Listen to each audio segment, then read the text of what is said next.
Hey everyone, and welcome to this first interview of my new podcast. Today I'm interviewing my former one-on-one coach, Yahya Ghaznavi, who has completely transformed my life. In the period of working together, I think we worked together from around March last year until November last year. It was an awesome period of growth for me personally and also in my business. For that, I want to thank you before we actually start this conversation. And to tell you a bit more about Yahya, he is a serial entrepreneur. He has a company called CIQ. I hope I pronounced that correctly, which is an AI company. And next to that, he has a company called Record Breaker, in which he helps basically all types of entrepreneurs shatter their record months. And he does that not only through business coaching, not only through performance coaching, but because he has experience in, for example, NLP, in biohacking, in business, in management. And that's, I think, what makes Yahya. But that was a short introduction from my side. Maybe you can give us a short introduction as well. Maybe I missed something in there. No, I think you nailed everything very well, Stefan. Thank you for the very flattering introduction. It was beautiful to work with you, man, and to achieve all the things we achieved together. Yeah, I guess if you were to ask me how I would describe myself, I would best describe myself as an entrepreneur. I've been fortunate enough to have worked for a couple of decades and launch companies and grow businesses to 8, 7, 6 figures, so on and so forth. So thank you. Yeah. And that's also an interesting thing maybe to go into immediately, because I know before you actually became an entrepreneur, you were in management positions, I think at Pfizer as well and other companies. What actually moved you to become an entrepreneur, and how were those first maybe 1 or 2 years like? So people are always shocked when I tell them that I never planned to become an entrepreneur. I really didn't.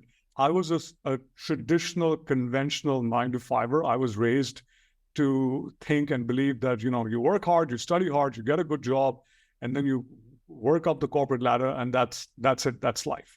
And that's where I was. For the longest time, I am what I call myself, or what I refer to as a self-wired high performer. And people will think it sounds cool. Actually, it doesn't. It's a problem personality where we seek validation from the world in terms of accolades and positions and achievements. So ever since being the eldest of 3, I was told that you're the eldest. Everyone's looking at you. You have to do well. You have to do well in everything. So I grew up in an environment where I just did work myself, work my ass off to try to achieve everything. Working out, sports, fitness, basketball, baseball, studies, dramatics, theater, writing, authoring. And then I graduated and I got in a company. I did the same thing in the company, just work hard. So in my 20s, I was fortunate enough to rise very high in Pfizer, and I became the head of the consumer division in that company. And then I looked around, and people around me were in their 40s.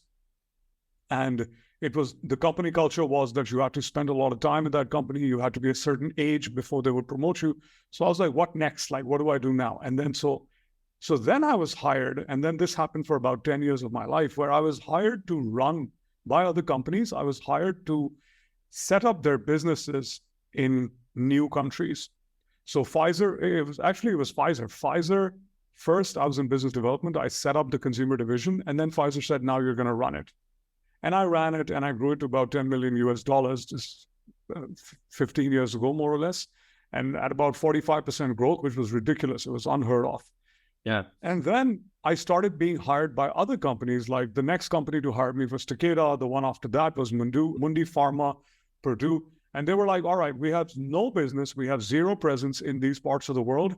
You're the country manager. Go set up our business. And so me being me, I was like, cool. That's a more powerful title. That's a bigger designation. Yes, there's more responsibility. So what? I'll work hard. I'll figure it out.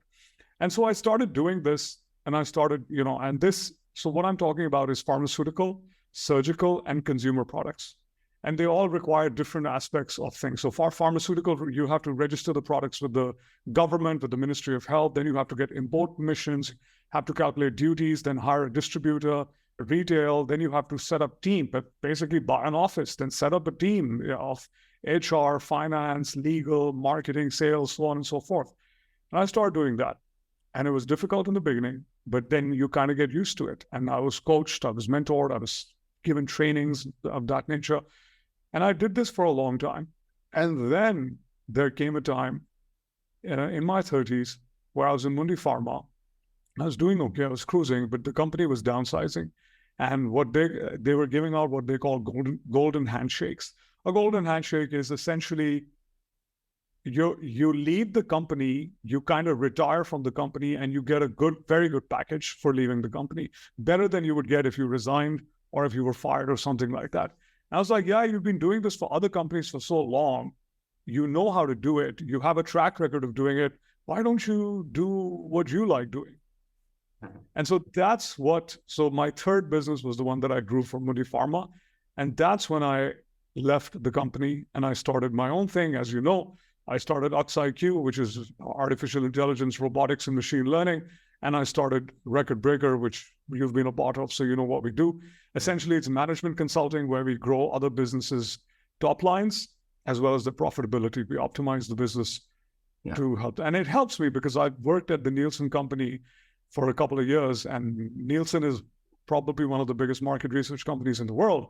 So it gave me a lot of insight into human psychology, into marketing, having worked with brands like P&G, Unilever, Shell, like the KFC, and Yeah. So the way I see it, man, I didn't start out to be an entrepreneur. I talk about comfort zones a lot. I had a massive comfort zone about moving into my own business. So I basically practiced what I preach. I had a massive comfort zone. I had all the apprehensions that people have.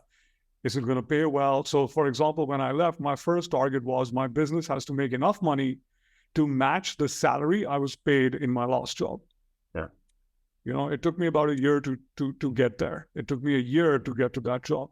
So when I tell people, and I dipped into my savings. So when I tell people, like, dip into your savings, sell something, do what, I've done it myself. Yeah. But yeah, it's not one of those stories where I dreamed of becoming an entrepreneur as a child. When I was a child, I dreamed of being a scientist and discover making chemicals and formulations and inventions and things of that nature. Yeah. But I find it interesting because the way I hear you speak, you were actually an entrepreneur already for 20 years, just inside of a company. Because you have to start up a company in sales and marketing. That's exactly the same. Yeah. And I'm curious. You're very right. It was, I got very lucky because I asked my friends also. I told my friends, like, would you take this role, leave Pfizer and go do this job? They were like, hell no, never, man. This is not the time. I would never. You don't know if the company is going to be successful. You don't know if you're going to be able to do it. You're set here. Everyone knows you. You're doing a great job. You have all the relationships, good money coming in. Why would you leave something like this and go do something like that? I was like, well, because I'm capped out. I mean, my boss is in his 60s. Should I wait for the next 30 years to the next 40 years to become his age? And because for me, I wanted to grow higher, get a better title, get more money, get more benefits. Things. I'll be honest with you that these are the motivations of people who work in corporate. Yeah. And I didn't like politics. I was like, what if I could do exactly the same thing, make exactly the same, millions of dollars that I make these guys without politics, without someone telling me, do this and do that. And you know me, man, I'm very upfront. Yeah, exactly. So yeah, you're right. I was technically being an entrepreneur, and I was lucky because I was being paid to be an entrepreneur for other companies. I was being paid to set up other companies' businesses, make mistakes, learn along the way, and I made lots of mistakes. So it was good for me. I mean, it worked out in my favor. Yeah, exactly. And it's so awesome to hear. And I'm also curious because most people, then they start a business. They start one business. You actually started two businesses.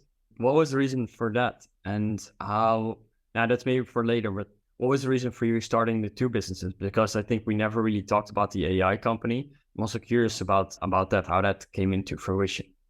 Yeah, that's a wonderful question. And I'm glad you brought that up because I advise people to start one business.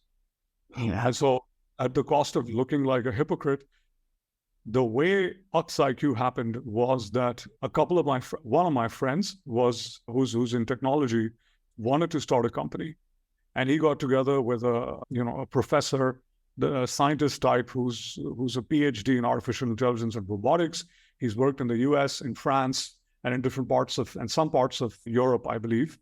And he was like, we want to bring technology and artificial intelligence here. The problem is we don't have someone who can do or handle the business aspect. So we are good at technology, we are good at robotics, we are good at AI, machine learning. We're not good at growing a business from zero. So we need a guy to run the company and to go meet people and be the face of the company and do the negotiations and go through the profit and losses and finalize the deals and marketing, sales, face of the company, finance, operations, things of that nature. So I was like, okay, I'll help you guys. They had a couple of meetings lined up and they said, can you go with us? I was like, sure, I'll go with you and I'll help you guys. And I went to a couple of meetings for them. And so for me, this was me helping my friends out. And then, they explored pharmaceutical. They wanted my contacts in pharmaceutical. I set them up. I gave them access. And then, the three of us sat down and we kind of talked about it. And they were like, well, we need someone like you. And I was like, I can be a partner. I can join you guys and I can do this, that.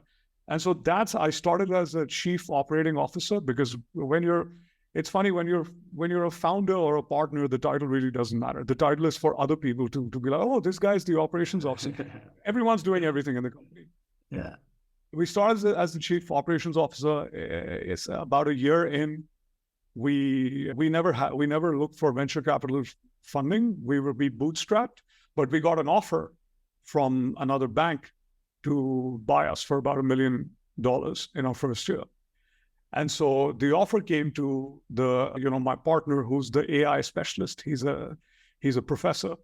He's not very comfortable talking about money. He didn't know what to say. Yeah. So that's when we decided that, okay, all this money talk, all this talk about business will be routed to me. And so he was the CEO, I was the COO, and then we did a swap and I became the CEO and he became the chief innovation officer. Yeah. And that's how it literally started, by me helping a couple of people. That's like, I don't take credit for it. It was not my idea. It was not my brainchild. I just happened to be helping people, and we just happened to find out that we were a good fit. And they needed someone to grow the business. Yeah. The cool part about my career is that once you've worked like that for about 10, 15 years, lots of people want you to grow their business.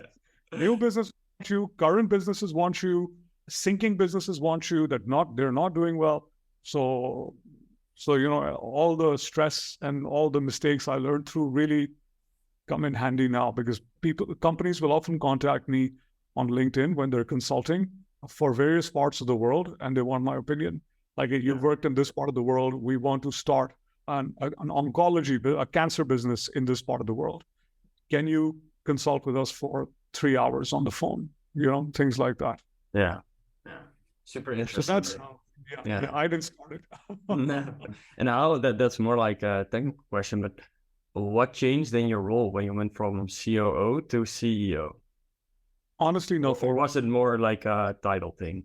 Yeah, nothing changed in my role. I was already the face of the business. I was already the one going and meeting people, presenting the product, speaking to the companies, being interviewed by the companies.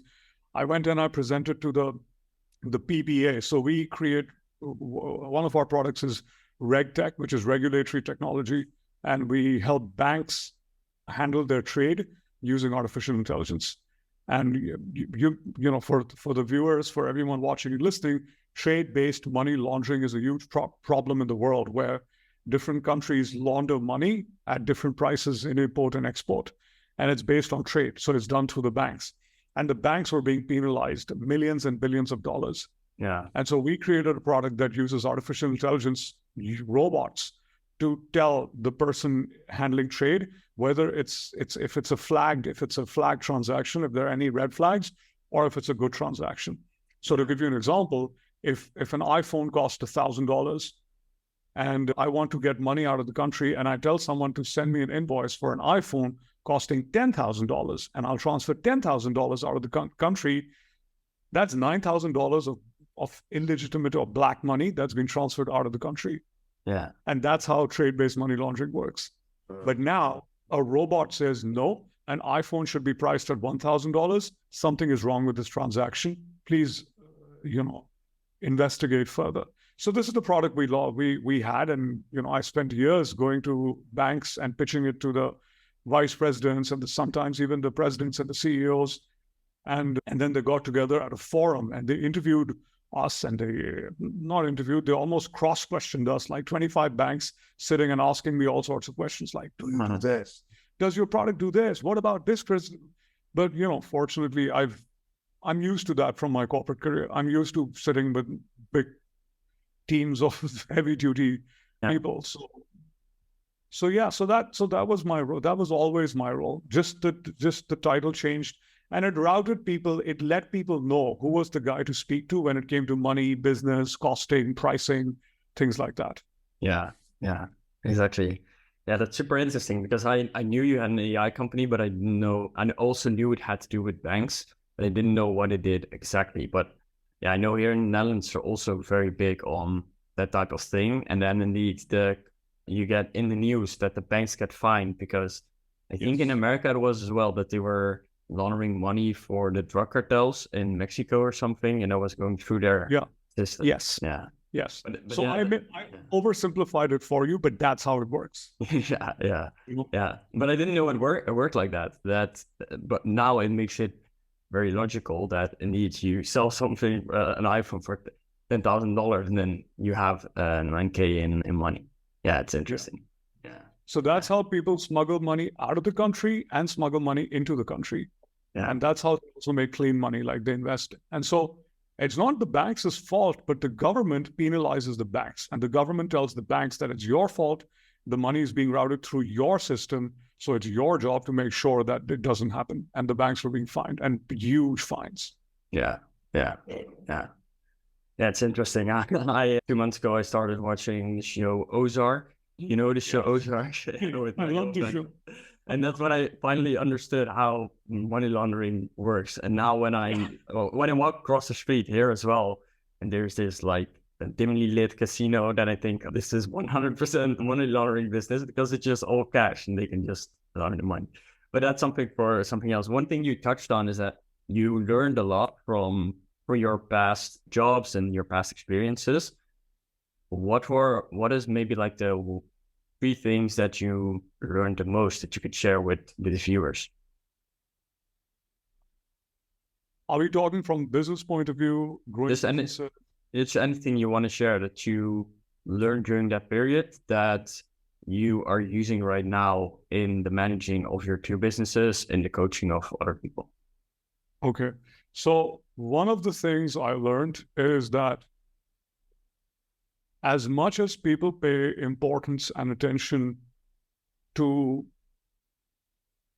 specifics of any industry, because I worked in lots of industries. I worked in banking, technology, security, consulting, fast food, medicines, surgicals, and I'm sure I'm missing a couple, but anyway. At one point in time, I never shared this with you. I was interviewed to be a host for television, and I said no. I should have said yes, but anyway. So while people pay a lot of attention to specifics of industries, if you zoom out enough, most industries work in a very similar manner. Most industries have a very similar life cycle in terms of investors or companies coming in, products hitting their peak and then declining, and things of that nature.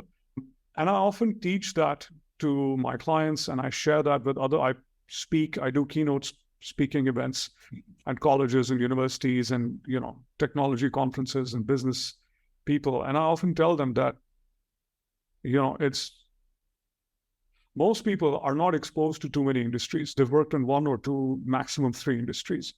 And so they're entrenched in that industry and they understand that inside out. But the positive effect of having worked in so many industries is that I can see a lot of patterns, or maybe it's just me, but I see a lot of patterns in every industry or every business. And so the cool part is you can take your learnings from one business and apply it to any other business in the world.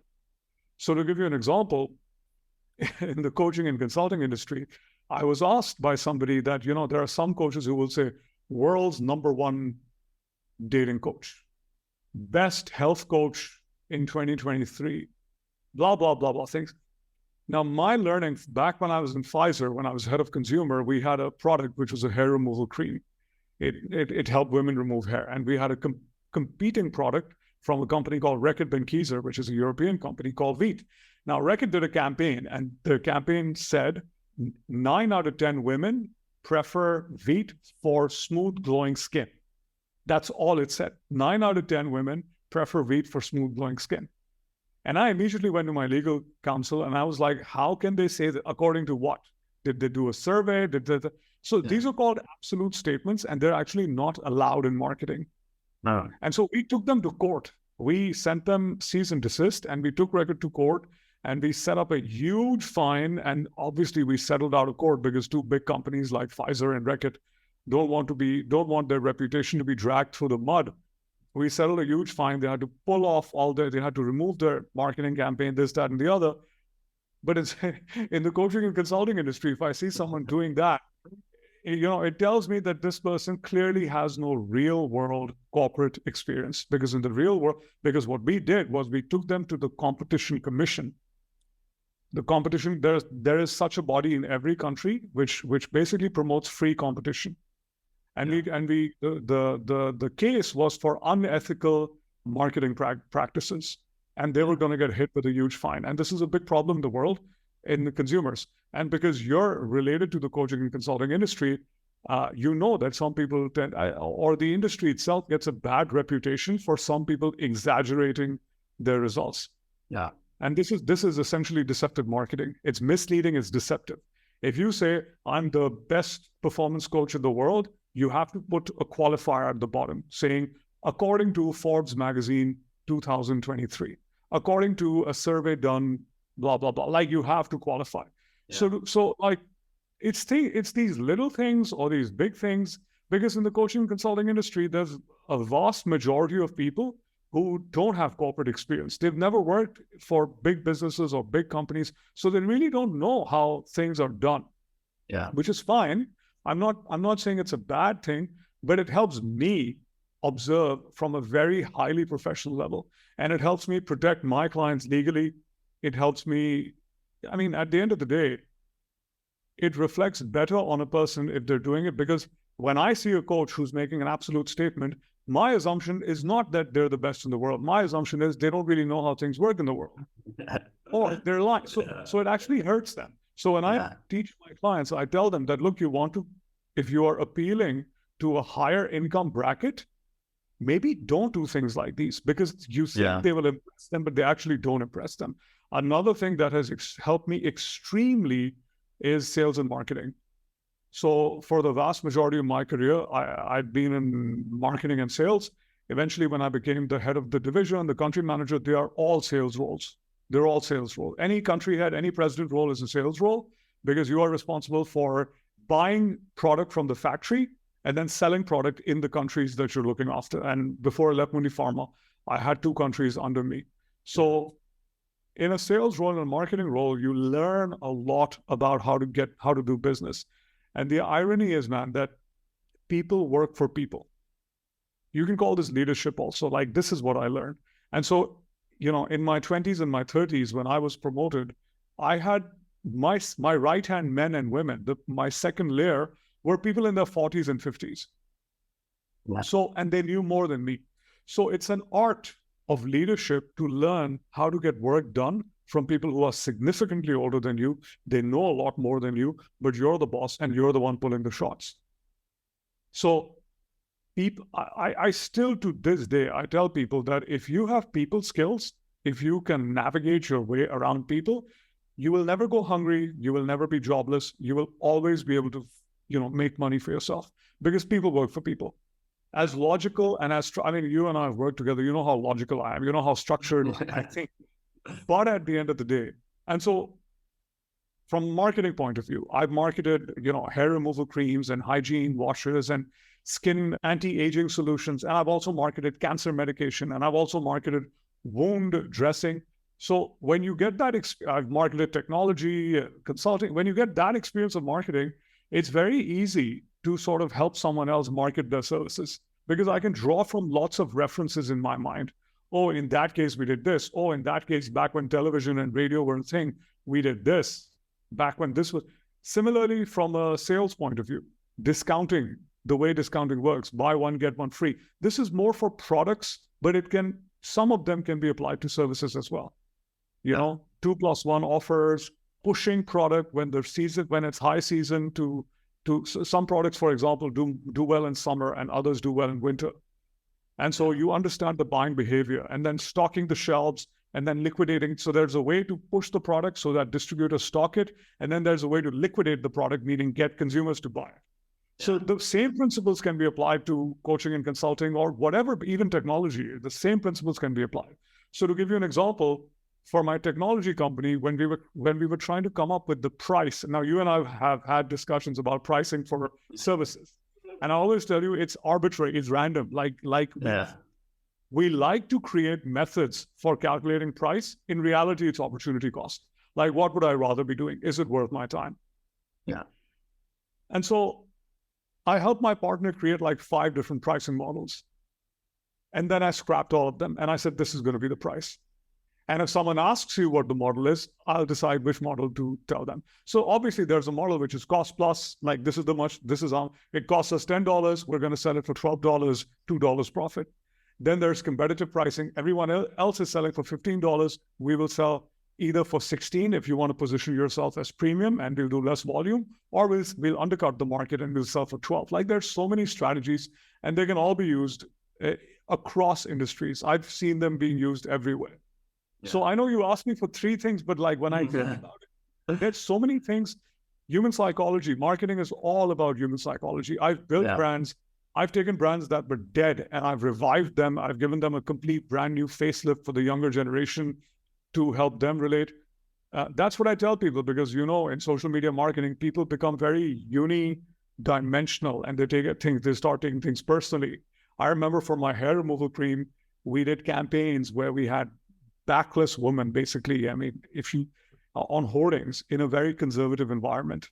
So we had upset women coming to our offices and being like, how dare you have such, you know, pornographic looking material. And we had a famous actress from India, an Indian actress, Kareena Kapoor. So like dealing with those, like that was deliberate. Like we did it deliberately. We knew the reaction we would get. Yeah. And so that's where I learned polarizing market, how to polarize your market. Yes, you're going to get some haters, and the sales volume showed that it worked very well. Yeah. So brand building, identity, brand persona, polarizing, that's how you stand out. And you've seen me teach those things to you and lots of other people as well. So like marketing, sales, leadership, definitely. And then finally, probably the way you have to think to grow versus the way you have to think to run or to survive. They're 2 very different strategies. When you're growing a business, you have to think very, very differently. You're thinking almost 3 to 5 years ahead. You don't care if things go break. You don't care if and they should not be able to mess with you. When you're running a business or you're just surviving and you're trying to optimize a business, it's very different. Optimizing is more about financial efficiency, keeping costs at a certain minimum, making the processes better, helping out, just pushing the cash cows, finishing off all other products. When you're growing, everything is a star. Yeah. So you just push hard and you go up, and all that matters is the potential of your business, and which is the JV model, the VC model, where companies don't make money for, like, I think Netflix still doesn't make money. Yeah. but the infrastructure, the reason why other companies pay millions of dollars is because of the potential to be used. So it's very different. One is to survive and create a business and do this. The other one is, no, I'm just going to grow it to, X million dollars and I'll sell it. Or we do whatever. So very different approaches. Yeah. Yeah. So, I don't know. That was super interesting. And a few things I want to touch upon, because the thing you said about the coaching industry, I think it's so true. I think also for me, it's as well, right? Like, how long have I been in this industry? Maybe for 2-3 years. And you kind of see that the industry is not really matured yet. And it was funny because the exact thing that you were saying, I had a call with someone here in the Netherlands. He runs a company and I think he has like 60 employees. and they do vitality coaching for big corporates. So for example, EY, Lloyd, companies like that. And he went over to our website at P Club, and we have a marketing statement like, hey, achieve a razor sharp focus. And the first thing he said to me was, okay, you have to back that up. Because now for me, it's like, it's cool that you say that, but if you're really going to work with big companies, then you have to back that up with a claim of like, hey, either 200 people have gone through our program, they've all increased their focus with 50%, or with just science back, like, hey, if you increase your vitality, then you increase your focus. So it was very fun to hear you say that as well from two more experienced entrepreneurs. But it's something as not that I'm a starting entrepreneur, but still in the early stages, I think, of entrepreneurship. The same with John and Jamar, my two partners at P Club, is that you don't have that corporate experience. So you just don't know all of these things. Whereas if you say it, it's very logical. Yeah. And then one question I had, you were talking about leadership. What's been most important for you in terms of leadership? For me, if I think about it, what I've learned now in the past year, that like one, it's about leading by example, and two, it's about making clear commitments with people. What is for you the most important thing in leading people? That's a beautiful question. So I already talked about people skills, the ability to relate to people and understand people. But people skills also requires you to be able to draw a line that people should not cross with you. And to me, it comes relatively naturally, but I coach lots of people on it. So to give you an example, in my third company, I would regularly have lunches and dinners with my team members who are like 5-7 levels below me, with like the sales representative. Why? Because I like to be on the pulse of the market. So I like to know what's happening. But when you regularly have meals and do stuff with people like that, some people sometimes try to take advantage, and they try to get too friendly with you, or they try to ask favors, and you have to know immediately to be like, nope, can't do this. So for some people, it catches them off guard, it catches them unaware. But the other thing when it comes to leadership, man, and people don't get it. People think when you're a leader, you're the big man and you're in charge and everyone has to listen to you. It's almost the opposite. Like, you have to do whatever your teams need you to do. So I'll give you an example. I mean, right now in Record Breaker, one of my team members, for some reason, is unable to do his job. It's not his fault. There's a technical glitch that's happening. Who has to do his job now? I have to do it. Because his job, because the other team relies on him to do his job. If he doesn't do his job, so I'll give you an example. He does outreach or prospecting for me. Yeah. If he doesn't do his job, the rest of the people will not be able to do their job. And so they're like, Yahya, it's been 2 days. He hasn't been able to do his thing. We're running back. Do you have a solution? It's like, yes, I will do it for you.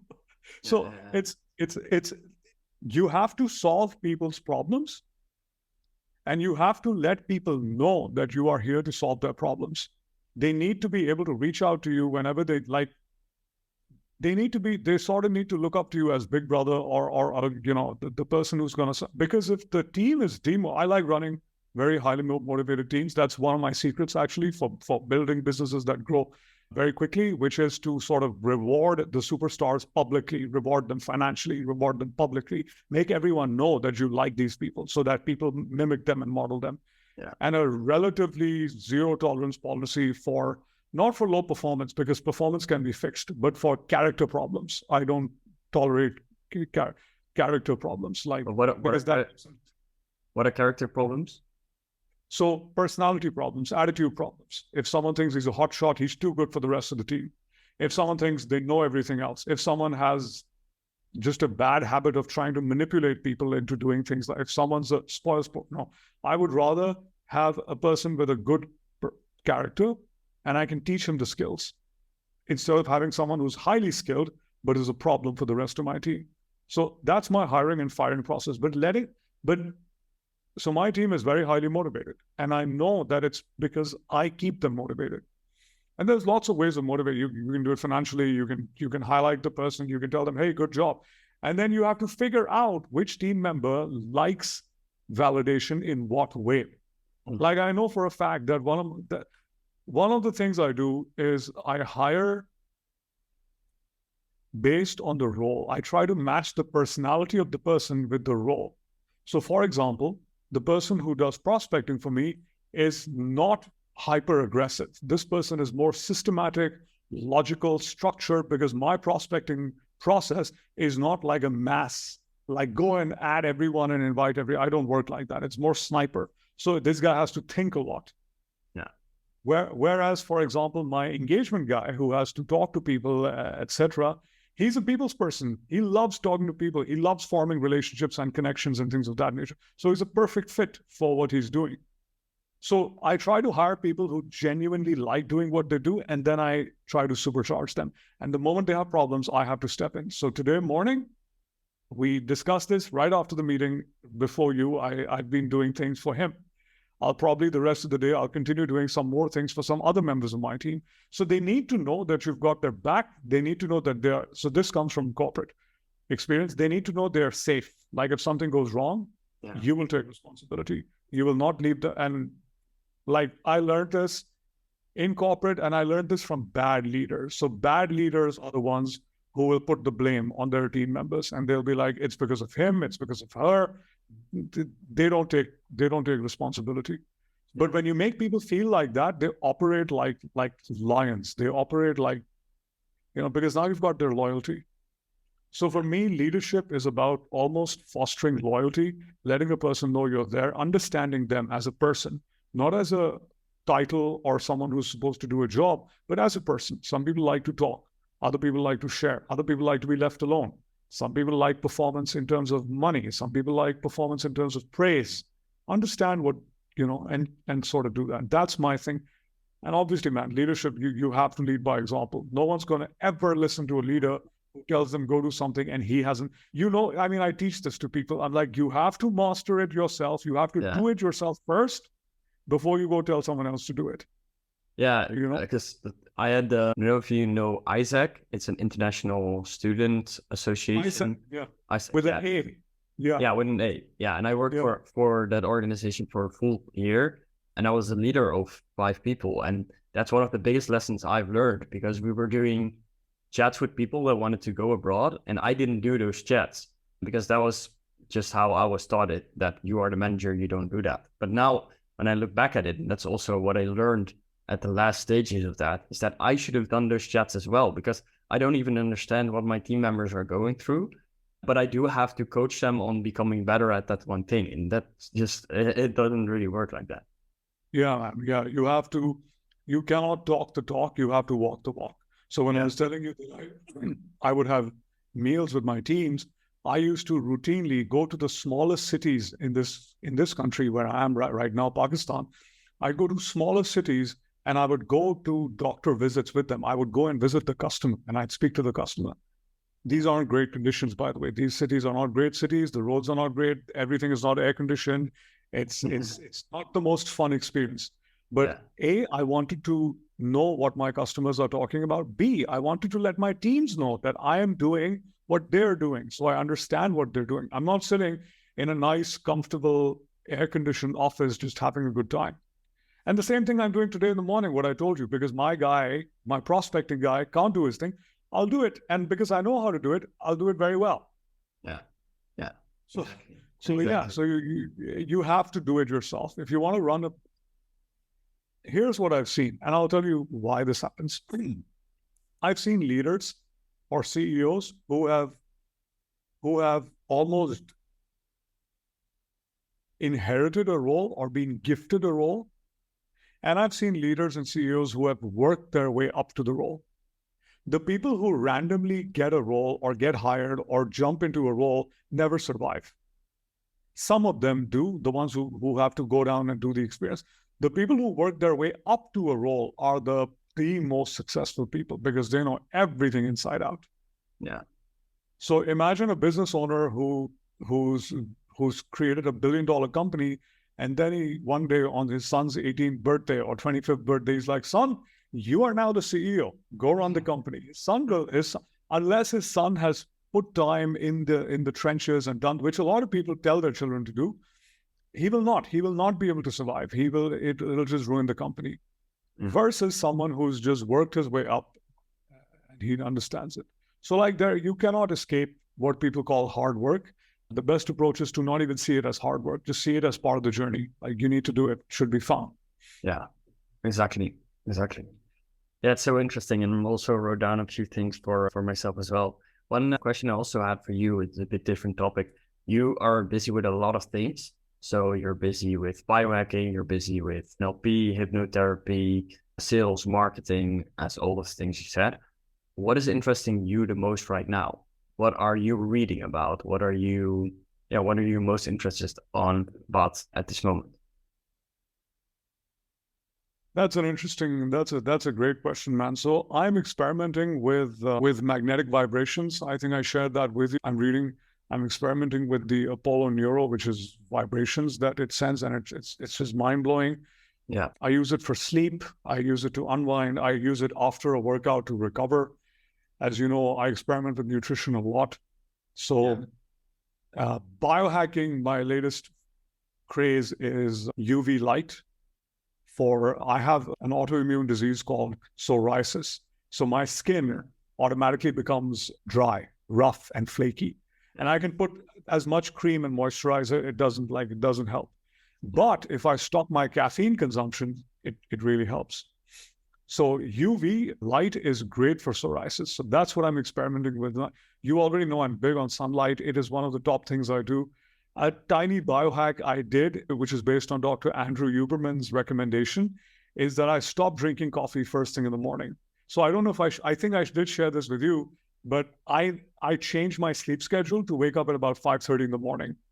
And so the sun is, So the sun is not really, I have to wait till about 6 o'clock, 6:30, or even sometimes 7 to go out and get some sunlight from my eyes. Yeah. But he says, when you wake up, don't have coffee, wait for 90 minutes, 60 to 90 minutes to have coffee. And the logic is very sound, which is that when we wake up, so we have cortisol and we have the insulin. Cortisol wakes us up, insulin puts us to sleep. And so we have natural cortisol that wakes us up in the morning. However, the insulin has not quite exited our system. And if we have caffeine, it gets blocked.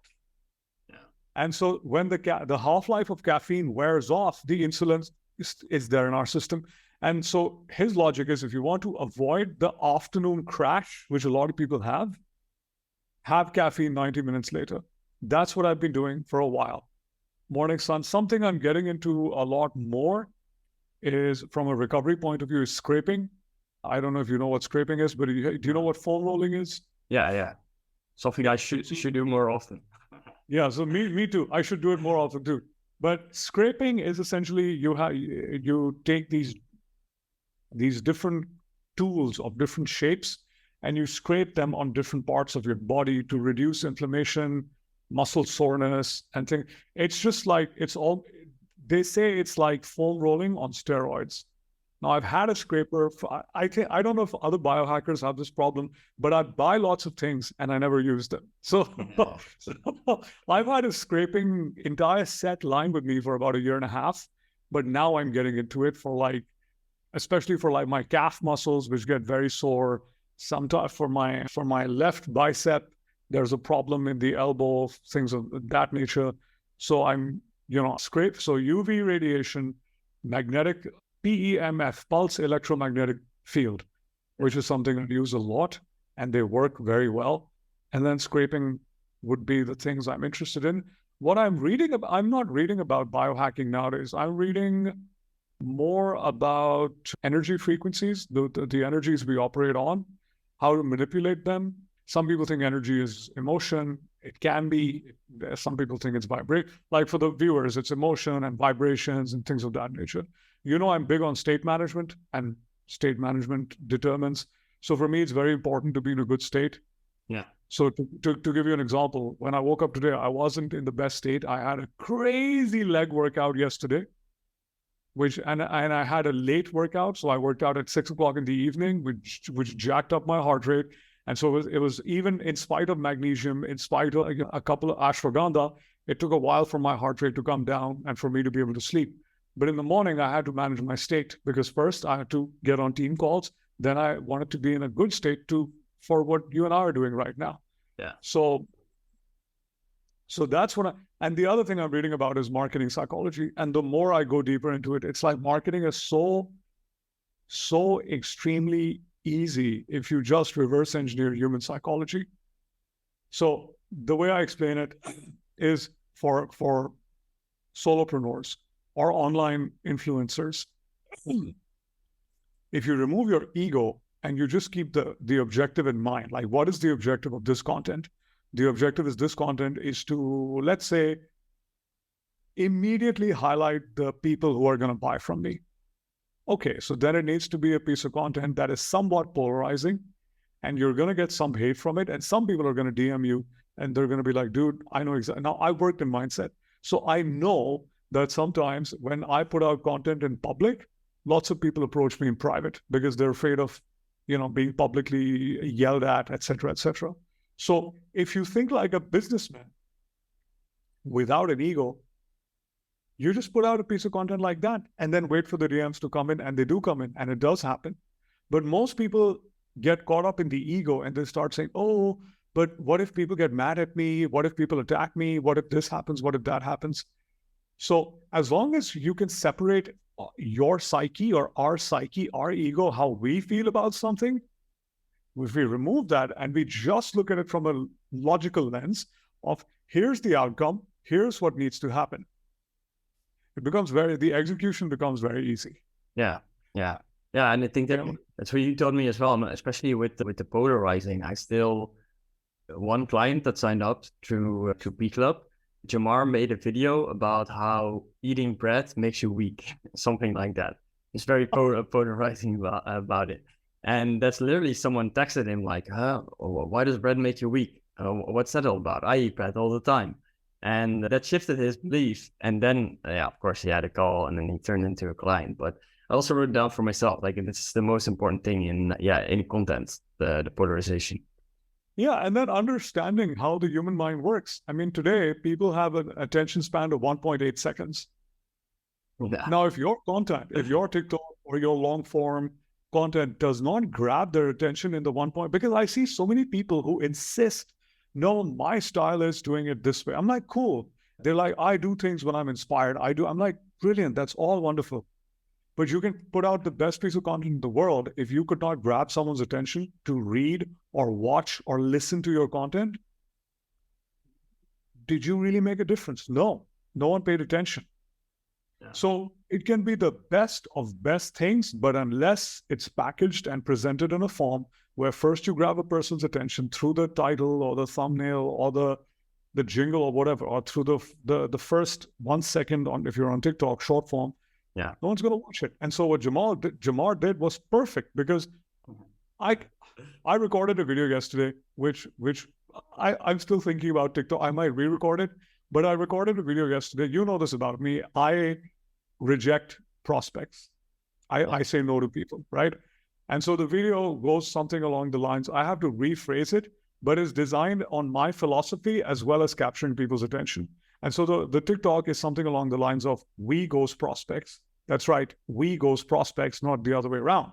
And why do we ghost them? We ghost them because, 1% of the time when I get on a call with someone and I know that they're either a scammer or they're in it for the money or they're out to just leverage people, usually people like these are also indecisive. They have trouble taking decisions about themselves. And so for me, I'm naturally a very decisive person. If I see a person who cannot take a decision for themselves, I don't want to work with them, because if I work with them, I will empower them to build a business where they will then be taking decisions for other people and their lives. And this is hypocrisy to me, to let someone who cannot take decisions for himself decide for other people, which is the problem in the world today. We have people in very strong positions who are naturally weak leaders. They are indecisive. I don't want to take names, but we have lots of weak leaders in the world. And because we have weak leaders, this is the state of affairs we live in. Yeah. But the video is going to start with the we ghost people. Yeah. Because it's designed to grab attention. Yeah. So a lot of times people get caught up with these things. They're like, no, but it doesn't feel true. I'm like, it's true. You just need to, use the right vocabulary. Yeah, exactly. Yeah, it's so funny, the whole content game. Like, I sort of thought I knew how it worked, but then you understand some more things, and it's also just a continual repetition of the things you've already learned. Absolutely. Absolutely. That's another thing, right? Creators, sometimes people say the best creators are the ones who say 10 different things every single time. Actually, the best creators are the ones who say the same thing 10 different ways every time. You're saying the same thing, giving the same message. I shared this with someone this week. I think I shared it on the podcast I got interviewed on. Do you know Nick Bear?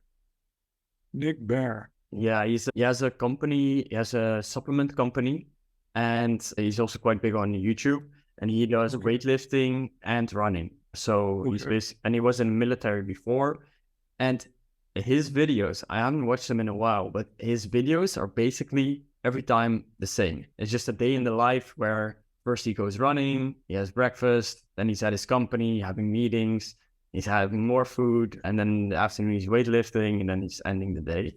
And every time it's sort of the same. Like maybe it differs 10%, but every time it's the same. And I think maybe I've watched 15 of his videos like that. Yeah, and it's so funny to see that I think you taught me that as well. Like once you found, and that's something to remind myself of after this call, is that if you found the formula that works, do not change it. So for example, the thing with the bread for Jamar, like he posted that 3 months ago. If it works, yeah, maybe he take a slightly different angle, but post it again today because it's something that polarizes and that triggers people. So why change it up if you found it? Yeah. Absolutely. So once in a while, I have the same problem. I'm like, I've talked about this so many times on my YouTube. I've talked about this so many times on my Facebook. I'm sick of talking about this. Yeah, but the people who listen to me and watch me, they're not sick of hearing about this. Yeah. Because we as creators, we are at a certain level, but our audience are at a different level. And so we have to go, and I always tell people, like from a coaching point of view, you have to meet your audience at the level they're at, not at the level you're at.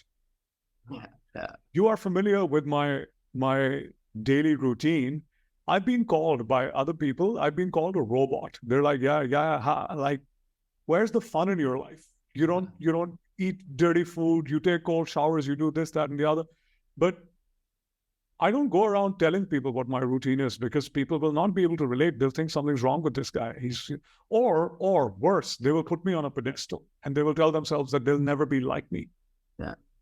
You were so nice to give me such a wonderful introduction, but I almost play myself down because a lot of people find someone like me unrelatable. Yeah. And they're like, well, this guy's just like, they just discount it and they're like, I'll never be like this.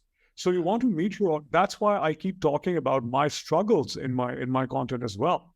I talk about the fact that I was overweight. I talk about the fact that I had anxiety. I talk about the fact that I was addicted to drugs, medication, and I had I had an accident, physical injuries, all the things so as influencers, sometimes because we're at a certain level, we're like, I've done this. I don't want to do this again. But the person who's trying to get to that level, they need that reinforcement. They need to hear about it again. They need to, Yeah, and the point you made about too extreme, like I had people on a call for P Club and they literally say like, yeah, but what you guys are doing, that's too much for me. Like that's not how I want to do things. Whereas I think like, hey, I also have a life. I also see friends. Like, sure, biohacking is a big part of it, but there's more to it than that. But if you only show that on social media, people might think like, oh yeah, and I have to take these cold showers, I have to do this and that, and it just doesn't work. Yeah. Yeah, absolutely. I gave an example about this in a recent coaching call where, I use certain figures for my ideal demographic in Record Breaker, which is, people who are more or less around 10 grand, how to get them to 50. Now, I have someone, I was telling you about it before the call, one of my clients is at $1 million a year. He's way above everyone else, but I never talk about him in my content. Because if someone is making $5,000 or $10,000 a month, and I say, yeah, I'll help you get to $1 million, they will never believe me. Like immediately they will disassociate and they'll be like, no, I am not at that level yet. Yeah. So believability is probably very important in content creation as well, even in testimonials. You want to keep your results believable because, again, man, going back to the same example of best in the world, while it sounds cool to tell someone that, I 16x your revenue I forgot what headline we used for you, but I remember it was some crazy number. People don't believe 16x. People are like, what? Like, what does he do? So it's almost, you have to lower your results and tell people this is what we do, so they believe it. Human psychology, man. Human psychology. Yeah, that's super interesting. Yeah. One of the final questions I have, because I think I can talk to you for hours and hours, and I think in the future we really have to do around two. Let's say you have a magic wand, and there's one thing you could change about society right now. You talked about us having weak leaders, but what would it be? Oh, that's a tough question. If I had a magic wand and I could change one thing about society, all right, I know what I would change because that's my mission. And so I don't know if I shared my mission, but my mission is to create empowered people in the world, an army of empowered leaders in their lives, and leaders in terms of money, leaders in terms of health, leaders in terms of relationships, because you know me very well, man. Like, besides, you've worked with me very closely. We share a deep bond, deep respect, and a mutual. So I want everyone to have that. And, I often talk about how I achieved success in my 20s. That made me a little crazy. That made me think that I was special. I was the cool guy, and I developed an ego problem. And then I had to learn very, very quickly, but also very importantly, that I'm not cool. Everyone can do this. I'm not special. I'm the most regular person you ever meet. But people are taught that they can't achieve things. People are literally, indoctrinated that you are useless, you are worthless, you'll never do this, you'll never do that. Your uncle couldn't do it, you're not going to do it. That person couldn't do it, you're not. And people have the stories we tell ourselves. And I tell myself lots of stories, man. You know this about me. If I had a wand, I would use that wand to remove this indoctrination and these self-imposed, I call them death sentences, you can call them mental blocks, of I will never, I can never, I don't deserve to, I just cannot, I'm not worthy. I would remove all of this indoctrination from people. Even if we leave people neutral, forget about empowering people. Even if you have neutral people, some of them will aspire. Some of them will just experiment and they'll be successful. The real thing that holds people back, and that's why Record Breaker is mindset and business, because I have yet to see a successful business person who doesn't have the right mindset in place. They'll be successful short term, then they'll burn out. Something's going to go wrong.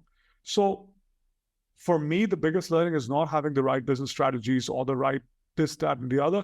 It's about having your head in the right place. Yeah. Even me and you have had this discussion about the moment some people get a little bit of result, they immediately want to pivot to something else. Like, okay, now this thing, let me try that. No. Now it's about refining the process, getting better at the result, making it more efficient, mastering it, and then you move on. So that would be what I would do. I would remove the victim mentality at every level from society in the world, because victims are also the people that hurt other people. If you feel empowered, if you feel good, you want to share and you want to help people. It is impossible to want to hurt someone if you're feeling good about yourself. Yeah. But if you're feeling horrible about yourself, you're going to want to hurt someone who you think is happier than you or is better than you. So the worst people in the world are also the biggest victims. They're not, they're whatever they are. That would be what I would do. Yeah.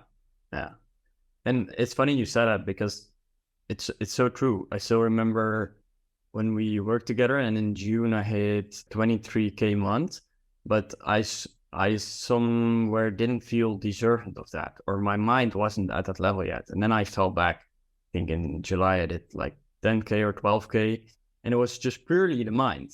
It wasn't anything about business, about all that other stuff, because it was working. It was purely the mind that was self-sabotaging, that was saying, oh no, you actually don't deserve to have that 23K. You need to come back to the level you think you're at. It's such a funny game looking back at it. The final question that I ask everyone that will come on to the podcast is, who has been your biggest mentor in life, or the person you learned the most from?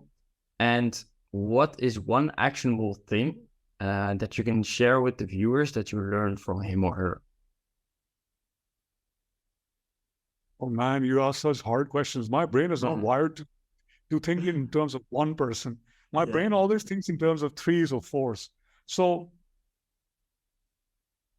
who has been the biggest mentor and what is one? Yeah, what is one thing that you learned from him or her that you could share with the viewers? It could also be multiple mentors. Okay.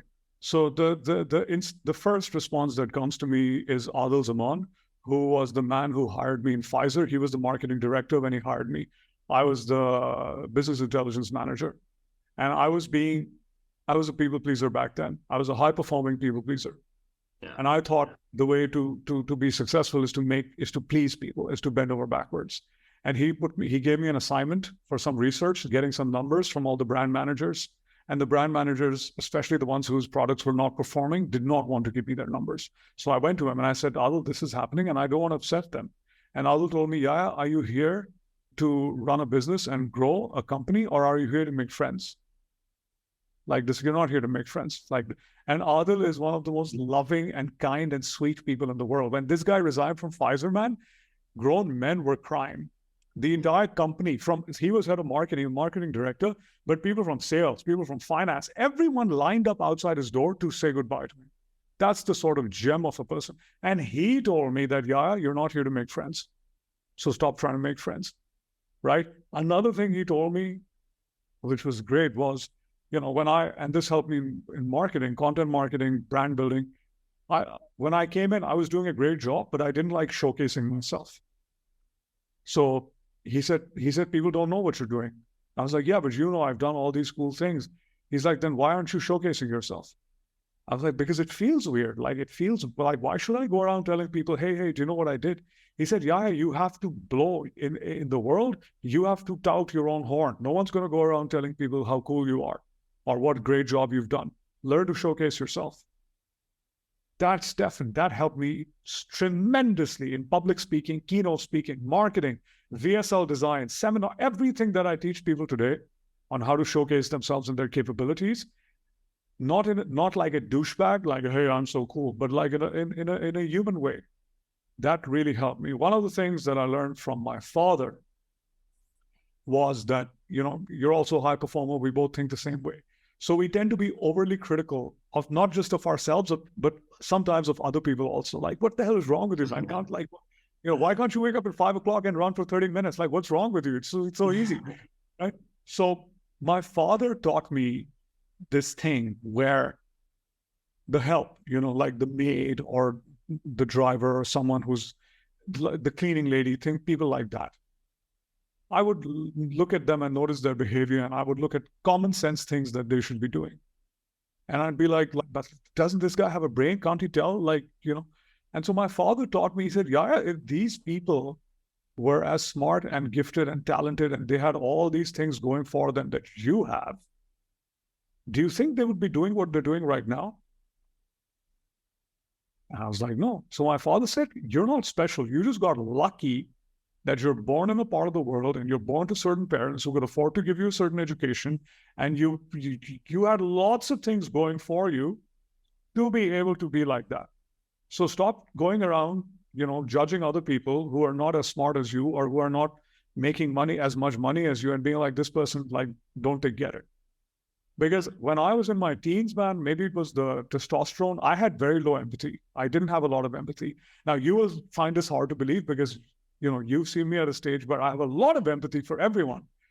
But my father taught me, he said, learn to have empathy for people. It's easy to judge someone and be like, what's wrong with this guy? But you should look at yourself and be like, I had a lot of things going for me. That's why I became. And then, the way we're wired, not everyone is wired to achieve like me and you are. So that another thing. Yeah. These are another boss of mine told me, this really helps me in my coaching business, is that when I was at the Nielsen company, when I was a marketing consultant, whenever a difficult resource was hired, someone who was not good at their job, they would give that person to me to report into me. And I have to train that person and do this and do that. So I went to my boss and I told him, man, why do they keep giving me the people who suck at their job? What's wrong with them? Shouldn't they be giving me the superstars. He was like, no, man, because you have the reputation of being a good leader for bad resources. So if we gave you good resources, you will shoot to the moon. So it's better that you learn to work with bad resources because that will set you apart. And I had a problem delegating. Like I was the guy who would be like, oh, you don't need to do it. I'll do it myself. Because it'll take me 10 minutes to do it. It'll take you 2 hours to do it. He forced me to delegate my work to my team. And I used to complain about it. Like, it's taking them so long. Like, how's it difficult? Like, why can't they? He was like, nope, they're learning. They're going to make mistakes. Don't you dare fix it for them. Tell them that mistakes. Tell them to go back, fix it, and come back to you. Oh, man, that really helped me. Otherwise, I would have no team today. Yeah. In fact, in one of the earlier Record Breaker group calls, one of my clients, she's in the process of getting people, but she's very afraid. She's like, what if they make mistakes? What if this? I was like, they're going to make mistakes. If you're performing at 100%, you're going to fall down to 70%. That's okay. Otherwise, you're going to be doing everything for the rest of your life. That's not how you run a business. So you have to be okay with people. That was a big learning for me because early in my career, I did not like to delegate. I was like, I'll do it myself. No problem. Yeah. So yeah, I think I'm still also at the stage right now that you're trying to, like, you know you can do it yourself quite quickly, but if you always do it yourself quite quickly, you can never let the other person learn because you've also had that learning period where you've made the mistakes, and that's why you can do it so quickly right now. Yeah. But it's sometimes hard to make that distinction as, yeah, you're wired as a high performance, like boom, boom, boom, we have to get it done and we have to do this and that. But long term, it's not going to, lead you to the business that you want to have. Yeah. Yeah. And then something I guess that your viewers will love, this is probably the last thing I'm going to share with you, is I've been coached. And I have multiple coaches at the same time, business, mindset, this, that, and the other.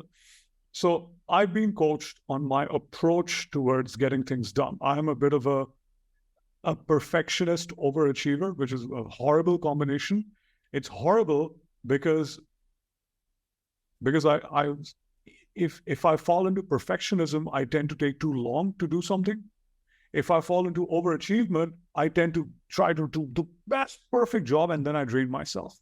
So what I was taught was, Yahya, your mind will expand or contract to do the task in the time you assign it to do. So if you tell yourself you're going to make a YouTube video and you need 7 hours for it, your mind will take 7 hours.